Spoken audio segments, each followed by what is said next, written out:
नमस्कार, मेरा नाम है सुमित सिंह मेहता। हाजिर हूँ आपके सामने क्लास 12 फिजिक्स से रिलेटेड एक और नया लेक्चर लेके।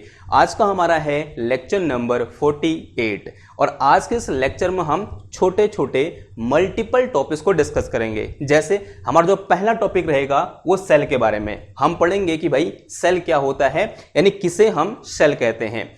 उसके बाद हम डिस्कस करेंगे वर्किंग ऑफ इलेक्ट्रोलाइटिक सेल के बारे में, यानी जो इलेक्ट्रोलाइटिक सेल होता है वो किस तरह से काम करता है उसके बारे में डिस्कस करेंगे। फिर हम डिस्कस करेंगे एक नए कॉन्सेप्ट के बारे में, कॉन्सेप्ट ऑफ इलेक्ट्रोमोटिव फोर्स, या सिंपल इसको क्या बोलते हैं हम, ईएमएफ ऑफ सेल, यानी किसी सेल के ईएमएफ को हम किस तरह से डिफाइन करते हैं इसके बारे में डिस्कस करेंगे। फिर यहां पर एक और नया टर्म आएगा, that is internal resistance of cell, और फिर लास्ट में एक और टर्म आएगा क्या, टर्मिनल पोटेंशियल डिफरेंस। और यही क्या रहने वाले हैं आज के इस लेक्चर के टॉपिक रहने वाले हैं। अगर टॉपिक के नाम आपको समझ में आ गए तो फटाफट से कॉपी पेन निकालो और हेड डालो क्या, सेल। ठीक है, पहली हेडिंग क्या हो जाएगी हमारी, सेल हो जाएगी। सेल आप सब ने देखा है, आपके घर में टॉर्च होगा, आपके घर में घड़ी होगी, उन सब में क्या लगते हैं, सेल लगते हैं। तो भाई सेल क्या होता है, तो बेसिकली होता क्या है, सेल के अंदर केमिकल रिएक्शन होती है और उस केमिकल रिएक्शन के परिणाम स्वरूप जब उस सेल को हम किसी सर्किट से कनेक्ट करते हैं तब उस सर्किट में करंट फ्लो करती है। तो सेल का मेन काम क्या होता है कि किसी भी सर्किट में करंट को मेंटेन रखना। ठीक है, ये क्या है, सेल का प्राइमरी काम है। अब सेल ये कैसे कर पाता है, सेल एक ऐसा डिवाइस है जो केमिकल एनर्जी को, क्योंकि सेल के अंदर क्या होती है, केमिकल रिएक्शन होती है, और सेल एक ऐसा डिवाइस है जो केमिकल एनर्जी को इलेक्ट्रिक एनर्जी में क्या कर देता है, कन्वर्ट कर देता है, और किसी सर्किट में एक कंटिन्यूअस फ्लो ऑफ करंट को क्या करता है, स्टेबलाइज करता है। ठीक है, ये बात समझ में आ रही है। तो हेडिंग कर डालिए आपने सेल और उसमें लिख के चलना, cell is a device which can convert chemical energy into electric energy, यानी सेल एक ऐसा डिवाइस है जो केमिकल एनर्जी को किस में कन्वर्ट कर देता है, इलेक्ट्रिक एनर्जी में कन्वर्ट कर देता है, और इस टाइप के डिवाइस को हम क्या बोल देते हैं, सेल बोल देते हैं। ये बात समझ में आई आपको? ओके, नाउ अब यहां पर एक स्पेशल टाइप का सेल आता है, उसे हम क्या बोलते हैं भाई, इलेक्ट्रोलाइटिक सेल। और इलेक्ट्रोलाइटिक सेल कैसे काम करता है उसको हम क्या करेंगे, डिस्कस करेंगे। तो हेडिंग डालो क्या, working of electrolytic cell. Heading क्या हो जाएगी हमारी, वर्किंग ऑफ इलेक्ट्रोलाइटिक सेल, यानी कोई भी इलेक्ट्रोलाइटिक सेल किस तरह से काम करता है। सबसे पहले किसी भी इलेक्ट्रोलाइटिक सेल को बनाने के लिए हमें किन किन चीजों की जरूरत होती है। सबसे पहले एक काम करो, इस तरह से एक कांच का बीकर ले लो। मैंने क्या किया, इस तरह से एक कांच का बीकर ले लिया। इस कांच के बीकर में क्या करूंगा, मैं एक खास तरह का लिक्विड डालूंगा जिसे मैं क्या बोलता हूं, इलेक्ट्रोलाइट बोलता हूं। मैंने क्या किया, इस कांच के बीकर में एक खास टाइप का लिक्विड डाल दिया जिसे मैंने क्या बोला, इलेक्ट्रोलाइट बोला। This liquid is known as electrolyte. इसे मैं क्या बोलता हूं, इलेक्ट्रोलाइट बोलता हूं। अब इलेक्ट्रोलाइट कुछ भी हो सकता है, मैं यहां पर ले रहा हूं क्या, H2SO4। In this case our electrolyte is H2SO4। ठीक है, जो इलेक्ट्रोलाइट है वहां पर क्या है, H2SO4 है। फिर क्या करता हूं, मैं इसके अंदर दो मेटल रॉड डालता हूं। ठीक है, मैंने क्या करी, यहां पर दो मेटल की रॉड डाल दी, दो अलग अलग मटेरियल की बनी हुई ऐसे दो रॉड डाल दी। और इस पर्टिकुलर केस में मैं क्या कर रहा हूं, एक मैंने जिंक की रॉड ले ली और एक मैंने कॉपर की ले ली। लेट अस से ये रॉड किसकी है, कॉपर की है, और ये जो रॉड है ये किसकी है मेरे पास, दिस इज, ये जिंक की बनी है। इन दो रॉड को मैं एक नाम देता हूं, इन्हें हम बोलते हैं क्या, इलेक्ट्रोड। जो ये दो रॉड हैं, कॉपर और जो Zn जिंक की रॉड हैं, इन रॉड का नाम क्या होता है भाई, इन रॉड को हम बोलते हैं क्या, इलेक्ट्रोड। क्या बोलते हैं, इलेक्ट्रोड। यानी इसके अंदर कितने इलेक्ट्रोड होते हैं, एक इलेक्ट्रोलाइटिक सेल के अंदर दो इलेक्ट्रोड होते हैं, और दोनों इलेक्ट्रोड को मैंने क्या किया है, पार्शियली इमर्ज किया है किसमें, इलेक्ट्रोलाइटिक सॉल्यूशन में, या फिर इस केस में किसमें, H2SO4 में। पूरा नहीं डुबाएंगे, आधा इलेक्ट्रोलाइट के अंदर होगा और आधा क्या होगा, इलेक्ट्रोलाइट से बाहर होगा। यानी जो मेरे पास यहाँ पर दो मेटल की रॉड हैं, इनको मैंने पूरा नहीं डुबा रखा है, इसमें आधा डुबा रखा है। आधा बोल सकते हैं या फिर आधा से थोड़ा सा ज्यादा बोल सकते हैं। कहने का मतलब यह है कि इसका कुछ भाग क्या रहना चाहिए, इस इलेक्ट्रोलाइट के बाहर रहना चाहिए, जैसा कि आपको इस फिगर में देखने को मिल रहा है। नाउ अब यहां पर थोड़ा सा केमिस्ट्री की बारी आती है।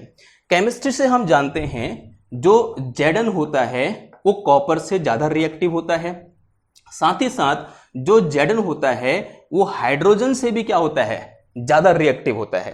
ये बात समझ में आ रही है आपको? ठीक है, ये बातें केमिस्ट्री की हैं, आप इसको दिमाग में रख लो कि भाई जो Zn है वो कॉपर से ज्यादा रिएक्टिव होता है और जो Zn है वो हाइड्रोजन से भी क्या होता है, ज्यादा रिएक्टिव होता है। अब ऐसा होने से क्या होगा, ये मेरे पास Zn की रॉड है, मैंने क्या किया, इस Zn की रॉड को जैसे ही मैंने इस इलेक्ट्रोलाइट के सॉल्यूशन में डाला, या बोल सकते हैं H2SO4 के सॉल्यूशन में डाला, तो जो Zn है, जो ये Zn है क्या करता है, ये Zn2 पॉजिटिव में टूट जाता है और साथ ही साथ 2 इलेक्ट्रॉन बाहर निकालता है।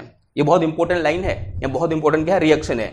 जैसे मैं इस Zn को कहां डालूंगा, इस H2SO4 के सॉल्यूशन में डालूंगा, ये जो Zn ऐसा था, यानी ये क्या था, एक पूरा एटम था, किसमें कन्वर्ट हो जाता है, ये Zn2 पॉजिटिव आयन में कन्वर्ट होता है और साथ ही साथ 2 इलेक्ट्रॉन बाहर निकाल देता है। ऐसा क्यों होता है? ऐसा इसलिए होता है क्योंकि ये Zn क्या करना चाहता है, नेचुरली इस H2SO4 से जो H2 है, जो हाइड्रोजन है, उसको रिप्लेस करना चाहता है। क्या करना चाहता है, ये जो Zn है ना, ये यहां पर जो H2SO4 में H2 है, इसको रिप्लेस करना चाहता है और क्या बनाना चाहता है, ZnSO4 बनाना चाहता है। क्यों? क्योंकि जो Zn है वो हाइड्रोजन से क्या है, ज्यादा रिएक्टिव है। और जैसे मुझे यहां पर क्या मिलेगा, Zn2 पॉजिटिव मिलेगा, जो Zn2 पॉजिटिव है मेरे पास, वो क्या करेगा, H2SO4 में से H2 को रिप्लेस कर देगा और क्या बनाएगा, ZnSO4 बनाएगा।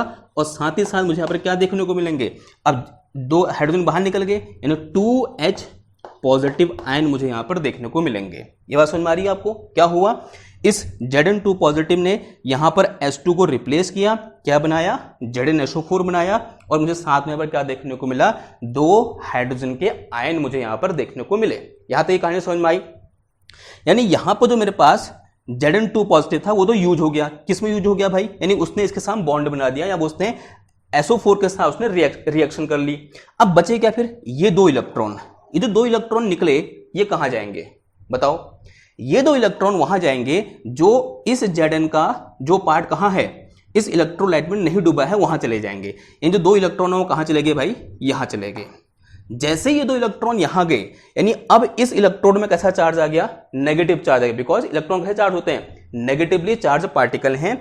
2 मेरे पास यहां पर 2 इलेक्ट्रॉन निकले, वो कहां चले गए, इस Zn जो रॉड है उसके उस पार्ट में चले गए जो इलेक्ट्रोलाइट के अंदर नहीं घुसा है, या जो इलेक्ट्रोलाइट के अंदर नहीं डूबा है। अब यहां पर मेरे पास और 2 क्या हैं, 2 H पॉजिटिव आयन है, वो कहां है, कहीं यहां पर है, here we have 2 H positive ion. Okay ना, अब देखो ये मेरे पास एक इलेक्ट्रोड ये है जिसका पोटेंशियल कैसा हो गया, नेगेटिव हो गया है। एक इलेक्ट्रोड ये है, इसके साथ कोई रिएक्शन नहीं हुई है, इसका पोटेंशियल कितना है, 0 है, इसमें कोई चार्ज नहीं है। अब देखो ये कहां है, नेगेटिव पोटेंशियल पर, ये कहां है, इसमें कैसा चार्ज है, नेगेटिव चार्ज, और इसमें कैसा चार्ज है, 0 चार्ज। तो ये कहां पर है मेरे पास, लोअर पोटेंशियल पर, और ये कहां है, हायर पोटेंशियल पर। इसके कंपेयर में ये इलेक्ट्रोड कहां है, हायर पोटेंशियल पर है, क्योंकि इसमें 0 चार्ज है और इसमें कैसा चार्ज है, नेगेटिव चार्ज है। यानी यहां पर ये हायर पोटेंशियल और ये क्या हो गया, लोअर पोटेंशियल। अब मैं क्या कर रहा हूं, यहां पर इस इलेक्ट्रोड को एक बल्ब से होते हुए इस इलेक्ट्रोड से कनेक्ट कर देता हूं। अब जैसे ही मैं इसको कनेक्ट करूंगा, जो इलेक्ट्रॉन वे कहां से कहां की ओर फ्लो करते हैं, lower potential to higher potential. तो जो 2 इलेक्ट्रॉन यहां पर आए थे वो क्या होंगे, इस तरह से इस वायर से होते हुए कहां चले जाएंगे, इस कॉपर के इलेक्ट्रोड में चले जाएंगे। अब जैसे ही यहां जाएंगे होगा क्या, अब यहां वो नेगेटिव चार्ज पहुंचा, और जैसे ही नेगेटिव चार्ज यहां पहुंचेगा, ये जो मेरे पास 2 H पॉजिटिव आयन थे ये कहां की ओर मूव करेंगे भाई, इधर की ओर मूव करेंगे, और यहां से 2 इलेक्ट्रॉन आए और वो किससे मिल जाएंगे, इस 2 पॉजिटिव आयन से मिल जाएंगे। देखो हो क्या रहा है, ये 2 आयन यहां से आए, सॉरी 2 इलेक्ट्रॉन यहां से आए और यहां पहुंचे, और जैसे ही यहां पहुंचे, यहां H पॉजिटिव आयन है, वो H पॉजिटिव आयन इधर की ओर मूव किया, और ये 2 इलेक्ट्रॉन है किससे मिल जाएंगे, 2 H पॉजिटिव आयन से मिलेंगे, और क्या बना देंगे भाई, they will form H2 gas. ये क्या बनाएंगे, H2 गैस बनाएंगे, और H2 गैस क्या हो जाएगी, इस तरह से इस इलेक्ट्रोलाइट सॉल्यूशन से बाहर निकल जाएगी, या सेल से बाहर निकल जाएगी। तो हुआ क्या एक्चुअल में, यहां से चार्ज फ्लो किया, यहां पहुंच गया, यानी चार्ज जब फ्लो कर रहा है तो फ्लो ऑफ चार्ज क्या कहलाता है, करंट कहलाता है, या rate of flow of charge क्या कहलाता है, करंट कहलाता है। और जैसे ही यहां पर ये प्रोसेस होगी, ये बल्ब क्या कर जाएगा, जल जाएगा। ठीक है। और इस तरह से क्या करता है, कोई भी एक इलेक्ट्रोलाइटिक सेल काम करता है। अब ये तो सिर्फ एक बार रिएक्शन हुई, मैंने एक बार बोला, सिर्फ एक जड़न की बात करी, तो सिर्फ ऐसा सिर्फ एक जड़न के साथ थोड़ा होगा, ऐसे यहां पर लाखों हजारों क्या होंगे, जड़न होंगे, वो इस तरह से क्या करेंगे, रिएक्शन करेंगे। यहां पर लाखों हजारों H2SO4 होंगे जो इस जड़न 2 पॉजिटिव के साथ रिएक्शन करेंगे, तो यहां से क्या होगा, हजारों इलेक्ट्रॉन ऐसे फ्लो कर रहे होंगे और यहां पर क्या होगा, कंटिन्यूअस फ्लो ऑफ चार्ज होगा, यानी मुझे यहां पर कंटिन्यूअसली लाइट देखने को मिलेगी। आई बात समझ में? तो कोई भी एक इलेक्ट्रोलाइट सेल का जो बेसिक वर्किंग होती है उसे हम इस तरह से क्या कर सकते हैं, समझ सकते हैं। यानी अगर मैं सेल के बारे में एक सिंपल सा कमेंट करना चाहूं तो सेल क्या कर रहा है, देखो ये सेल का एक ही काम है कि यहां पर चार्ज को ऐसे ले जाना और यहां से यहां पहुंचा देना। अब ध्यान समझना बात को, अगर मैं आपसे पूछूं इस सर्किट में, दिस इज एक्सटर्नल सर्किट, इस एक्सटर्नल सर्किट में करंट कहां से कहां की ओर फ्लो कर रही है, देखो इलेक्ट्रॉन ऐसे फ्लो कर रहे हैं और current flow in opposite direction of flow of charge, यानी फ्लो ऑफ इलेक्ट्रॉन्स, यानी करंट कैसे फ्लो करेगी भाई, ऐसे फ्लो करेगी। यानी outside the cell current flows from higher potential to lower potential, जो कि साफ साफ मुझे यहां पर देखने को मिल रहा है। तो पहला कमेंट लिखो यहां पर, पहला कमेंट क्या हो जाएगा, outside the cell current flows, पहला कमेंट क्या है देखो, आउटसाइड, ये बहुत इंपॉर्टेंट लाइन है, ठीक है, आउटसाइड द सेल, कहने का मतलब आउटसाइड द सेल का मतलब in external circuit, in external circuit current flows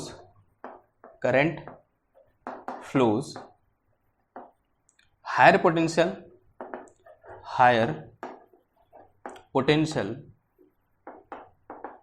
to lower potential, जो कि साफ साफ हमें फिगर से या बोल सकते हैं इस वर्किंग से देखने को मिल रहा है। अब देखो जब मैं इस सेल के अंदर आता हूं, इलेक्ट्रोलाइट के अंदर, क्या यहां भी कोई करंट फ्लो कर रही होगी, देखो यहां पर H पॉजिटिव आयन बन रहे हैं और ये H पॉजिटिव आयन कहां की ओर मूव कर रहे हैं, इस कॉपर इलेक्ट्रोड की ओर क्या कर रहे हैं, मूव कर रहे हैं। क्या मूव कर रहा है, ध्यान समझना बात को, क्या मूव कर रहे हैं, H पॉजिटिव आयन मूव कर रहा है, यानी पॉजिटिव चार्ज इधर की ओर फ्लो कर रहा है, कहां से कहां की ओर, इस नेगेटिव इलेक्ट्रोड से पॉजिटिव इलेक्ट्रोड की ओर, यहां बोल सकते हैं लोअर पोटेंशियल से हायर पोटेंशियल की ओर। और जिस डायरेक्शन में पॉजिटिव चार्ज फ्लो करेगा वही डायरेक्शन किसकी होगी, करंट की भी डायरेक्शन होगी। इसका मतलब मैं क्या बोल सकता हूं, inside cell current flows from lower potential to higher potential, उल्टा होता है। तो दूसरा पॉइंट क्या आ जाएगा, inside cell current flows lower potential to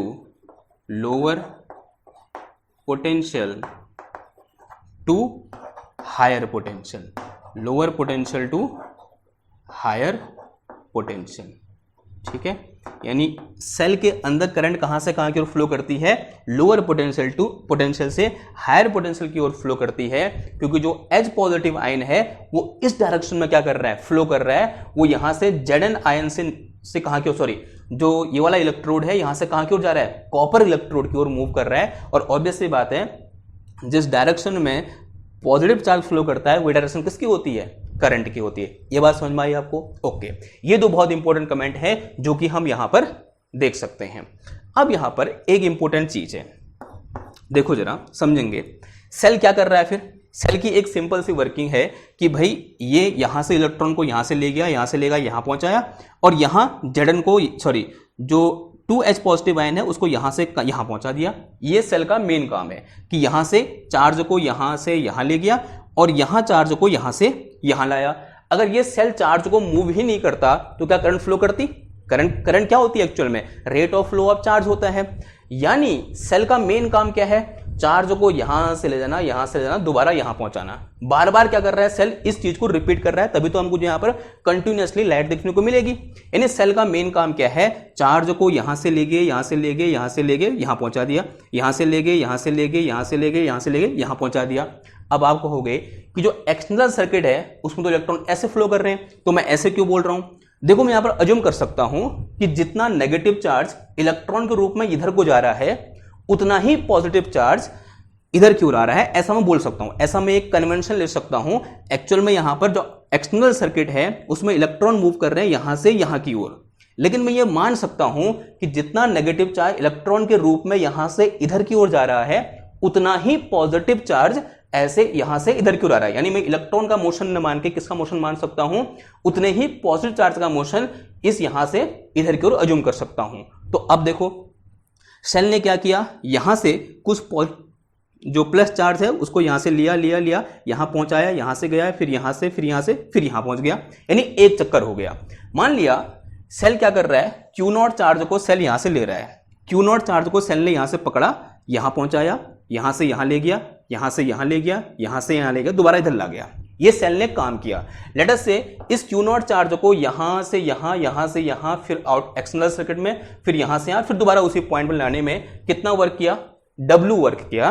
then ratio of W upon Q naught, एक नई क्वांटिटी यहां पर निकल के आती है W अपॉन क्यू नॉट करने पर, and that quantity is known as EMF।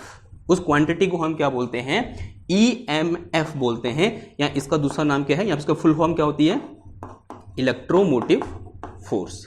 Electromotive force कहलाता है। ठीक है, इलेक्ट्रोमोटिव फोर्स सिंपल क्या है कि ये सेल है, दोबारा समझो, ये सेल है मेरे पास, इस सेल ने यहां से क्यू नॉट चार्ज को पकड़ा, यहां पहुंचाया, यहां से यहां पहुंचाया, यहां से यहां, यहां से यहां पहुंचा दिया, यानी एक कंप्लीट राउंड लगाया यहां से क्यू नॉट चार्ज ने।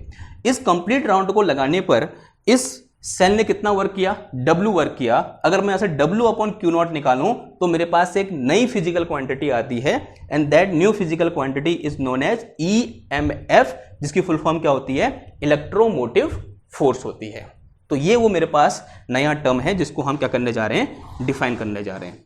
नाउ ये तो क्या होगा, इसका फॉर्मूला हो गया। अब कभी कोई क्वेश्चन आता है डिफाइन EMF, कैसे डिफाइन करेंगे, बहुत ही आसान है। अगर मैं ये बोलूं if Q naught is equal to unit, Q naught कैसा है, यूनिट है, साथ ही साथ कैसा है, ये टेस्ट चार्ज है, कैसा है, टेस्ट चार्ज है। देन अगर मैं ये बोलूं, देन देखो W इक्वल टू कितना आ जाएगा, EMF के बराबर आ जाएगा। देन W इक्वल टू क्या हो जाएगा, EMF, यानी जो W है उस समय वो किसका हो जाएगा, EMF के बराबर हो जाएगा, बिकॉज Q कितना हो गया यहां पर, 1 हो गया, because Q is equal to unit. अब यहां से क्या कर सकते हैं, हम EMF को डिफाइन कर सकते हैं। कैसे डिफाइन करेंगे, देखो इसको मिटाऊं मैं, लिख के चलेंगे, मैं लिख के चलता हूं, आपको खुद ही समझ में आ जाएगा कि मैंने ऐसे क्यों लिखा। लिखो EMF of cell is defined as, EMF of cell is defined as work done by cell to take unit positive test charge for one complete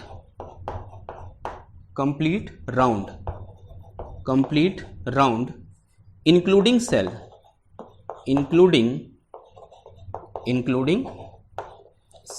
ठीक है। ये बात समझ में आई आपको, क्या लिखा देखो, पढ़ो दोबारा से। EMF of cell is defined as work done by cell to take unit positive test charge. देखो चार्ज कितना है, यूनिट, तब EMF किसके बराबर है, वर्क डन के बराबर है। ठीक है, work done by cell to take unit positive charge या test charge for one complete round, यानी यहां से शुरू किया, ऐसे गया, ऐसे गया, ऐसे गया, ऐसे गया, ऐसे गया, यहां पहुंच गया, यानी एक कंप्लीट राउंड किया, इंक्लूडिंग सेल, यानी सेल के अंदर भी वो राउंड हो रहा है। ऐसा नहीं कि यहां से सिर्फ यहां तक, नहीं, ऐसा नहीं है, सेल के अंदर भी क्या कर रहा है, वो चार्ज को मूव कर रहा है, बिकॉज करंट दोनों जगह फ्लो करती है, सेल के बाहर भी यानी एक्सटर्नल सर्किट में भी और इंटरनल सर्किट में भी।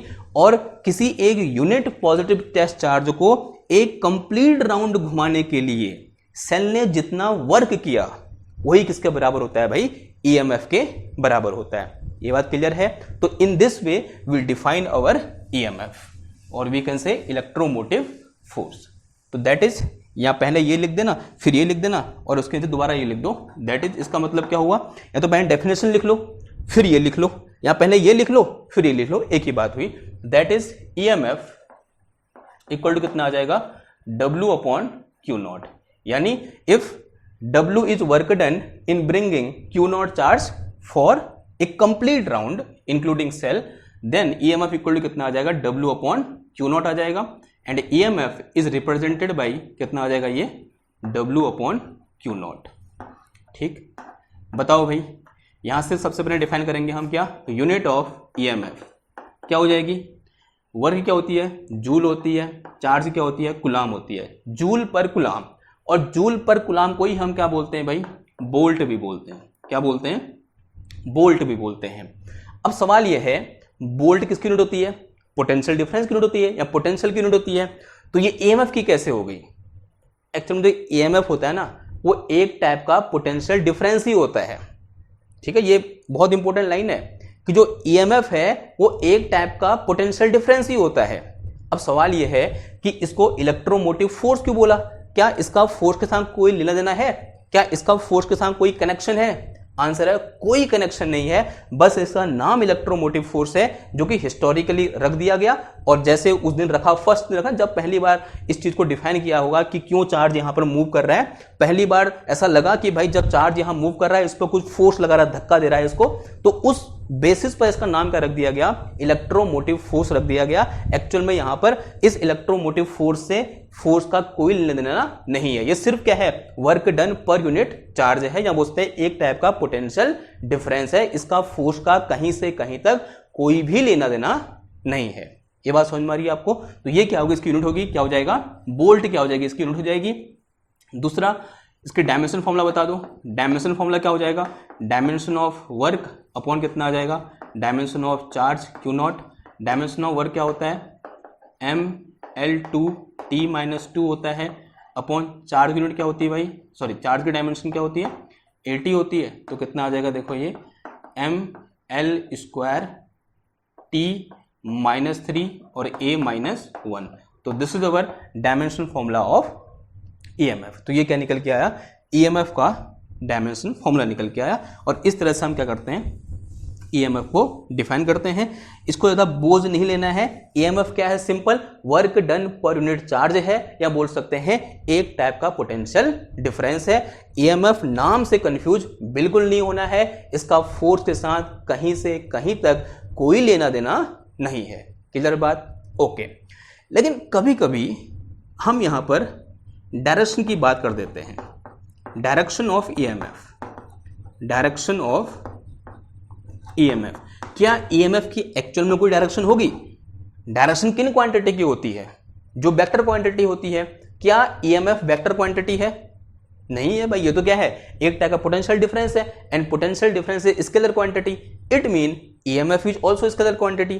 तो इसकी डायरेक्शन क्यों होती है, तो डायरेक्शन हम इसलिए डिफाइन करते हैं ताकि आगे जब हम कैलकुलेशन करते हैं या नई नई चीज़ें डिस्कवर करते हैं, मतलब नई नई चीज़ों के साथ हम परिचित होते हैं, न्यूमेरिकल करते हैं, वहां पर इसकी डायरेक्शन जब हम डायरेक्शन मान के चलते हैं तो वो हेल्पफुल होती है। ठीक है, तो डायरेक्शन ऑफ EMF कहां से कहां की होती है, नेगेटिव टू पॉजिटिव। सिंपल सी बात है भाई, क्यों होती है, यहां पर से देख सकते हो आप कि सेल के अंदर चार्ज कहां से कहां की ओर फ्लो कर रहा है, नेगेटिव टू पॉजिटिव। तो डायरेक्शन ऑफ EMF ऐसे दिखाते हैं, ठीक है, ऐसे अंडर टाइप का लगाओगे ऐसे, ठीक है। In this way we define direction of EMF। और ये सिंबल किसका है, सेल का है, ये तो आप जानते ही हो। तो this is direction of EMF, और ये क्या हो गया, इसका EMF E हो गया। क्लियर है इतनी बात। तो इस तरह से हम डिफाइन करते हैं कहां से कहां की ओर, negative to positive. This is direction of EMF। ध्यान देना, ये वो डायरेक्शन नहीं है जो हम वेक्टर में डिफाइन करते हैं। बस ये डायरेक्शन डिफाइन करने से हमारी कैलकुलेशन कुछ हद तक क्या हो जाती है, इजी हो जाती है, हमारी अंडरस्टैंडिंग कुछ हद तक इजी हो जाती है। बस इतना सा केस है। क्लियर बात, ओके। अगर इतनी बात समझ में आई, नाउ आगे बढ़ते हैं। नया यहां पर टर्म आता है क्या, इंटरनल रेजिस्टेंस ऑफ सेल। नया टर्म क्या है भाई, internal resistance of cell, resistance of cell. किसी सेल का इंटरनल रेजिस्टेंस से हमारा क्या मतलब है, या फिर अब उससे हम क्या समझते हैं। रेजिस्टेंस क्या होता है कि करंट के रास्ते में लगाया गया रेजिस्टेंस या रुकावट या बाधा क्या कहलाती है, रेजिस्टेंस कहलाती है। सिंपल सा हमने पढ़ा है रेजिस्टेंस के बारे में, रेजिस्टेंस क्या होता है करके। नाउ जब करंट सेल के अंदर फ्लो करती है, तो किस में फ्लो कर रही है करंट? इस इलेक्ट्रोलाइटिक सॉल्यूशन में, या फिर H2SO4 के सॉल्यूशन में करंट मूव कर रही है। तो इस इलेक्ट्रोलाइटिक सॉल्यूशन में भी तो क्या होंगे? इस इलेक्ट्रोलाइट के मॉलिक्यूल्स होंगे। तो उन मॉलिक्यूल की वजह से जब ये आयन इधर की ओर मूव कर रहा होगा, उनसे ये मॉलिक्यूल टकराएगा, यानी ये इलेक्ट्रोलाइट कहीं ना कहीं इस चार्ज के मोशन में एक रुकावट डाल रहा है, एक बाधा डाल रहा है, और इसी बाधा को हम क्या बोल देते हैं? इंटरनल रेजिस्टेंस ऑफ सेल बोल देते हैं। तो what is internal resistance? Internal resistance of cell is a resistance offered by electrolyte. जो किसकी वजह से लगता है? इलेक्ट्रोलाइट की वजह से लगता है। उस रेजिस्टेंस को हम क्या बोल देते हैं? इंटरनल रेजिस्टेंस ऑफ सेल बोल देते हैं। तो इसमें लिख के चलेंगे, लिखो इंटरनल रेजिस्टेंस, लिखना है इसके नीचे, internal resistance of cell is a resistance offered by electrolyte of cell. Cell के इलेक्ट्रोलाइट के कारण जो रेजिस्टेंस होता है उसे हम क्या बोलते हैं? इंटरनल रेजिस्टेंस ऑफ सेल बोलते हैं। And it is represented by small R. ध्यान देना, ठीक है। इसको हम किससे दिखाते हैं? स्मॉल आर से दिखाते हैं। सिंबल क्या होता है? इंटरनल रेजिस्टेंस का स्मॉल आर होता है। क्लियर बात? ओके। नाउ नेक्स्ट पॉइंट लिखेंगे कि इंटरनल रेजिस्टेंस किन किन बातों पर डिपेंड करता है। ठीक है, यहां से एमसीक्यू क्वेश्चन बन सकता है एक कि इंटरनल रेजिस्टेंस किन किन बातों पर डिपेंड करता है, या फिर किन किन बातों पर डिपेंड नहीं करता है। 4 ऑप्शन दिए होंगे, 4 में से 3 ऑप्शन पर वो डिपेंड कर रहा होगा, एक ऑप्शन वो डिपेंड नहीं कर रहा होगा। सबसे पहला पॉइंट लिखना है इसमें, ये लिखा ना इसके नीचे डेफिनेशन लिखी। डेफिनेशन लिखने के बाद इसमें पहला पॉइंट लिखना, internal resistance depend upon nature of electrolyte. किस पर डिपेंड करता है भाई? ये नेचर ऑफ इलेक्ट्रोलाइट पर डिपेंड करता है कि हमारा इलेक्ट्रोलाइट किस नेचर का है, या बोल सकते हैं किस टाइप का है। इस केस में क्या है? H2SO4 है, और कोई दूसरा हमारे पास क्या होगा? सेल होगा, उसके अंदर इलेक्ट्रोलाइट क्या होगा? कोई दूसरे टाइप का होगा। अगर वहां पे इलेक्ट्रोलाइट हमने चेंज कर दिया, उसका नेचर चेंज कर दिया, तो ऑब्वियस सी बात है जो उसके द्वारा ऑफर किया गया रेजिस्टेंस है वो भी चेंज हो जाएगा। तो for different electrolyte we have different internal resistance. तो किस पर डिपेंड करता है? पहले तो नेचर ऑफ इलेक्ट्रोलाइट पर डिपेंड करता है। दूसरी चीज, जो मेरे पास इंटरनल रेजिस्टेंस आर है वो डायरेक्टली प्रोपोर्शनल होता है किसके? Concentration of electrolyte. किसके? Concentration of electrolyte. इलेक्ट्रोलाइट की कंसंट्रेशन जितनी ज्यादा होगी वहां पर इंटरनल रेजिस्टेंस उतना क्या होगा? ज्यादा होगा। यानी जितनी ज्यादा यहां पर क्या होगा? कंसंट्रेशन होगा, उतना ज्यादा क्या होगा? इंटरनल रेजिस्टेंस होगा। ये दूसरा पॉइंट हो गया। तीसरा पॉइंट क्या है? जो मेरे पास इंटरनल रेजिस्टेंस होता है वो इनवर्सली प्रोपोर्शनल होता है किसके? Area of electrodes. किसके? Area of electrode immerse in electrolyte. Immerse in electrolyte. Immerse in electrolyte. ठीक है, यानी इस इलेक्ट्रोड का वो भाग जो इलेक्ट्रोलाइट में डूबा हुआ है उसका एरिया जितना ज्यादा होगा वहां पर रेजिस्टेंस उतना क्या होगा? कम होगा। या बोलते हैं इंटरनल रेजिस्टेंस उतना क्या होगा? कम होगा। ये कैसे डेटा है? एक्सपेरिमेंटल डेटा है और बार बार अलग अलग सेल के लिए देखा गया और हमें ये रिजल्ट देखने को मिला। नाउ अब बढ़ते हैं अपने अगले पॉइंट की ओर। और अगला पॉइंट हमारे पास क्या? नेक्स्ट पॉइंट लिखना, and our next point is terminal potential difference. आओ भाई, क्या होता है टर्मिनल पोटेंशियल डिफरेंस? बहुत इजी है, देखो समझना। माना ये मेरे पास एक सेल है इस तरह से, इसका EMF E है और इसका इंटरनल रेजिस्टेंस कितना है? स्मॉल r है। ठीक, और जब भी मेरे पास सेल विथ इंटरनल रेजिस्टेंस दे रखा होगा उसको मैं इस तरह से रिप्रेजेंट करूंगा। अगर मेरे पास कोई एक सेल है जिसका कुछ इंटरनल रेजिस्टेंस है ही नहीं, उसको मैं ऐसे दिखाऊंगा। ठीक है, और कोई भी ऐसा सेल नहीं होता जिसका इंटरनल रेजिस्टेंस कितना हो जाए? 0 हो जाए। कुछ न कुछ तो होगा ही होगा। तो उसे हम कैसे दिखाएंगे? इस तरह से दिखाएंगे। यानी जो R इसके बगल में बना हुआ है ये क्या है? इसका इंटरनल रेजिस्टेंस है। ठीक, अब अगर मैं क्या करूं, इस बैटरी को एक एक्सटर्नल रेजिस्टेंस से इस तरह से कनेक्ट कर दो। एक नहीं 3 लगा दो इधर पर। एक R1 लगा दिया, एक R2 लगा दिया और एक क्या लगा दिया मैंने यहां पर? R3 लगा दिया। ठीक है, this is R1, this one is R2 and this one is R3 and these 2 are terminals of this cell. ये दो क्या है? इस सेल के 2 टर्मिनल है या नहीं है? ये कैसा है? नेगेटिव, ये कैसा है? Positive. These 2 are terminal of this cell. और इन 2 टर्मिनल के बीच जो पोटेंशियल डिफरेंस होगा उसी को मैं क्या बोल दूंगा, terminal potential difference of cell बोल दूंगा। ठीक है, यानी सेल के टर्मिनल के बीच जो पोटेंशियल डिफरेंस होता है उसी को मैं क्या बोलता हूं, टर्मिनल पोटेंशियल डिफरेंस बोलता हूं।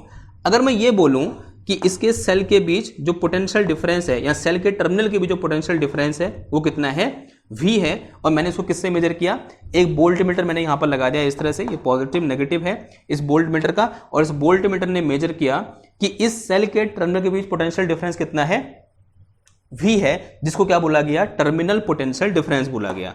तो यहां पर जो इसकी जो रीडिंग निकल के आएगी किसके बराबर होगी, टर्मिनल पोटेंशियल डिफरेंस के बराबर होगी।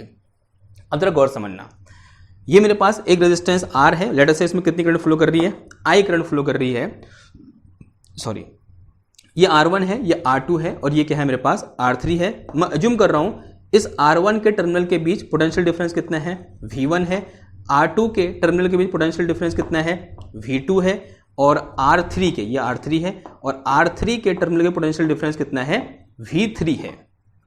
अगर मैं V1 plus V2 plus V3 निकालूंगा, आंसर कितना आएगा, जितना इन दो के बीच क्या होगा, पोटेंशियल डिफरेंस होगा, जो किसके बराबर है, V के बराबर है। इसका मतलब this terminal potential difference will be equal to कितना आ जाएगा, V1 plus V2 plus V3 आ जाएगा। तो terminal potential difference will be equal to sum of potential difference across individual component of circuit. यानी इस सर्किट के जो इंडिविजुअल कंपोनेंट है, यहां R1 लगा है, यहां R2, यहां R3, इनके टर्मिनल के बीच जितना पोटेंशियल डिफरेंस होगा उनका सम किसके बराबर होगा, टर्मिनल पोटेंशियल डिफरेंस के बराबर होगा। यहां पर कैसे डिफाइन कर सकते हो, potential difference across terminal of cell is known as terminal potential difference. ठीक है, सेल के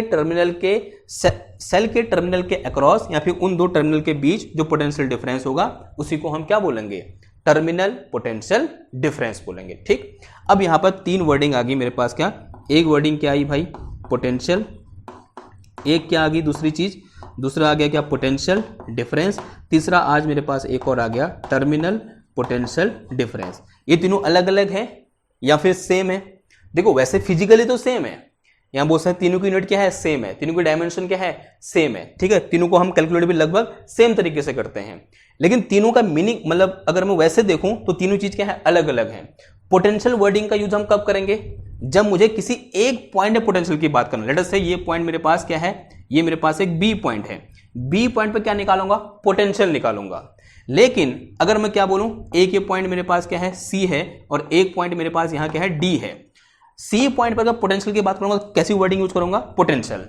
अगर मैं ये बोलूं मुझे सी और डी के बीच पोटेंशियल डिफरेंस चाहिए तो कौन सी वर्डिंग आएगी भाई, पोटेंशियल डिफरेंस। अगर मैं ये बोलूंगा मुझे इस ए और बी जो कि क्या है, इस सेल के दो टर्मिनल हैं, अगर इनके बीच मुझे क्या चाहिए, पोटेंशियल डिफरेंस चाहिए, तो मैं किस वर्डिंग का यूज करूंगा, टर्मिनल पोटेंशियल डिफरेंस नामक वर्डिंग का यूज करूंगा। ठीक है, टर्मिनल पोटेंशियल डिफरेंस यानी सेल के टर्मिनल के बीच पोटेंशियल डिफरेंस, पोटेंशियल डिफरेंस यानी सर्किट में किन्हीं दो पॉइंटों के बीच का पोटेंशियल डिफरेंस। पोटेंशियल क्या हुआ, सर्किट में किसी एक पॉइंट पर पोटेंशियल यानी पोटेंशियल हो गया। क्लियर बात। तो इस तरह से हम क्या करेंगे, इन तीन वर्डों का अलग अलग तरीके से या फिर अलग अलग जगह यूज करेंगे। जब पोटेंशियल बोला उसका मतलब अलग हुआ, जब पोटेंशियल डिफरेंस बोला तब उसका मतलब अलग हुआ, जब टर्मिनल पोटेंशियल डिफरेंस बोला उसका मतलब अलग हुआ। ठीक है, लेकिन फिजिकल मीनिंग तीनों का क्या हुआ, सेम हुआ। तीनों को हम एक ही तरीके से क्या करेंगे, कैलकुलेट करेंगे। ठीक, और तीनों की यूनिट क्या होगी, सेम होगी, दैट इज वोल्ट। ठीक, तो आई थिंक इतने ही टॉपिक आज हमको कवर करने थे, आपको समझ में आया होगा। सबसे पहले हमने क्या पढ़ा, रिकैप कर लेते हैं एक बार। सबसे पहले हमने सेल के बारे में डिस्कस किया, उसके बाद हमने डिस्कस किया कि कोई भी इलेक्ट्रोलाइटिक सेल किस तरह से काम करता है, फिर हमने डिस्कस किया कि भाई ईएमएफ क्या होता है, फिर हमने डिस्कस किया कि इंटरनल रेजिस्टेंस ऑफ सेल क्या होता है, फिर लास्ट हमने डिस्कस किया या उससे पहले डिस्कस किया कि जो इंटरनल रेजिस्टेंस ऑफ सेल होता है वो किन किन बातों पर डिपेंड करता है, और लास्ट हमने डिस्कस किया क्या, टर्मिनल पोटेंशियल डिफरेंस क्या होता है।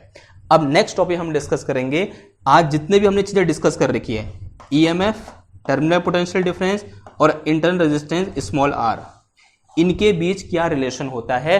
और याद रखना ये क्वेश्चन बहुत इंपॉर्टेंट है कि what is relation between EMF, terminal potential difference and internal resistance small R. Relation होता है क्या, V is equal to sorry E is equal to V plus का आई आर, और ये रिलेशन बहुत बार क्या करने को आ रखा है, प्रूव करने को आ रखा है, तो इसलिए ये क्या है, बहुत ज़्यादा इंपॉर्टेंट रिलेशन है। ठीक है, तो कल वाला लेक्चर क्या होने वाला है, बहुत ज़्यादा हमारे लिए इंपॉर्टेंट होने वाला है। आई होप आज का लेक्चर आपको समझ में आया होगा।